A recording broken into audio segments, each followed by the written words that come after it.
പാലക്കാട് എലപ്പുള്ളി മദ്യനിർമ്മാണശാല പദ്ധതിക്കെതിരായ പ്രതിഷേധത്തിൽ ബിജെപിക്കുള്ളിൽ ഭിന്നത. മദ്യനിർമ്മാണശാലയെ അനുകൂലിച്ച് മുതിർന്ന നേതാവ് എൻ ശിവരാജൻ രംഗത്തെത്തി. ഒരുപാട് പേർക്ക് ജോലി കിട്ടുന്ന കാര്യമല്ലേ എന്നും ജലചൂഷണമില്ലാതെ കമ്പനി പ്രവർത്തിക്കുന്നതിൽ തെറ്റില്ല എന്നും പറയുകയാണ് എൻ ശിവരാജൻ. എല്ലാ വ്യവസായങ്ങളും വരും, മുട്ടുസൂചികൾ അറവുശാല വരും. ഇതിനൊക്കെ എതിർക്കാൻ നിന്നാൽ എതിർക്കാം. വെള്ളം ചൂഷണം ചെയ്യുന്നതിന് പക്കെതിരാണ്.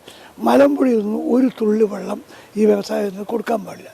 ഇപ്പോൾ ഒരു 1500-2000 പേർക്ക് ജോലി കിട്ടുന്ന ഒരു കമ്പനി വരുമ്പോൾ മലമ്പുഴയിൽ നിന്ന് വെള്ളം കൊടുക്കണ്ട എന്ന് പറഞ്ഞ് സമരം ചെയ്യുന്നതിൽ ന്യായമാണ്. പാലക്കാട് നഗരത്തിന് വെള്ളം കൂടി വരാൻ പറ്റും, അത് തെറ്റാണ്. മദ്യപാനികൾക്ക് ഒരു പാർട്ടിയിൽ സീറ്റ് കൊടുക്കില്ല. രാവിലെ മുതൽ വൈകുന്നേരം വരെ മുദ്രാവാക്യം വെച്ച് വൈകിട്ട് മദ്യഷാപ്പിൽ പോയി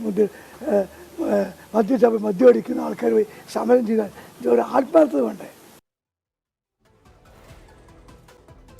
നിഖിൽ പ്രമേഷ് വിവരങ്ങൾ മറ്റൊരു നിഖിൽ, ഇന്നലെയാണ് ബി.ജെ.പി നേതാവ് സി കൃഷ്ണകുമാറിന്റെ നേതൃത്വത്തിൽ അവിടെ വലിയ പ്രതിഷേധവും സമരവും ഒക്കെ സംഘടിപ്പിച്ചത്. അപ്പോൾ ആ സമരം നടത്തിയ ബി.ജെ.പിയെ അവരുടെ മുതിർന്ന നേതാവ് തന്നെ അതിനെ തള്ളിപ്പറയലല്ലേ ഇപ്പോൾ പറഞ്ഞത് നിഖിൽ?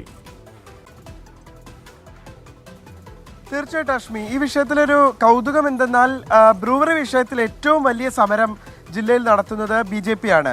കോൺഗ്രസിനേക്കാളും ഈ വിഷയത്തിൽ പ്രതിഷേധങ്ങൾക്ക് മുന്നിൽ നിൽക്കുന്നത് അവരാണ്.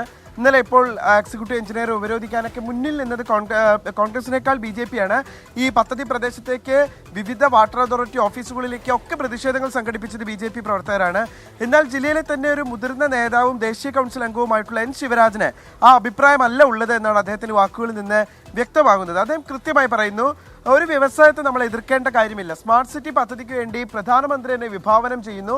അപ്പോൾ ഈ മദ്യ നിർമ്മാണ കമ്പനി കൂടി വരികയാണെങ്കിൽ അതിൽ എന്ത് നിർമ്മിക്കുന്നു എന്നുള്ളതിനേക്കാൾ അതൊരു വലിയ വ്യവസായമാണ്. ഒരുപാട് പേർക്ക് ജോലി കിട്ടുന്ന സാഹചര്യമാണ്, ഒരുപാട് യുവാക്കൾക്ക് ജോലി കിട്ടും.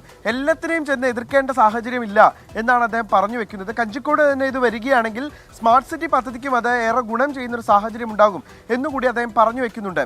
അതോടൊപ്പം തന്നെ മുതിർന്ന നേതാവായിട്ടുള്ള അദ്ദേഹത്തോട് ആലോചിക്കാതെ ബി.ജെ.പി ഈ പ്രതിഷേധ പരിപാടികളിലേക്ക് കടന്നതിലുള്ള ഒരു നീരസം കൂടി അദ്ദേഹം പ്രകടിപ്പിക്കുന്നുണ്ട്. പകൽ മുഴുവൻ പ്രതിഷേധം നടത്തി രാത്രി പോയി മദ്യപിക്കുന്ന ആളുകളും ഉണ്ടാകാം, അതും ശ്രദ്ധിക്കണം. മദ്യപിക്കുന്ന ആളുകൾക്ക് ഇനി സീറ്റ് നൽകില്ലെന്ന് പാർട്ടി കൂടി തീരുമാനിക്കണം എന്നുള്ളൊരു കാര്യം കൂടി അദ്ദേഹം പറഞ്ഞു വെക്കുന്നുണ്ട്. അതൊരു പരോക്ഷമായ വിമർശനം. ബി.ജെ.പിയുടെ വലിയ സമരം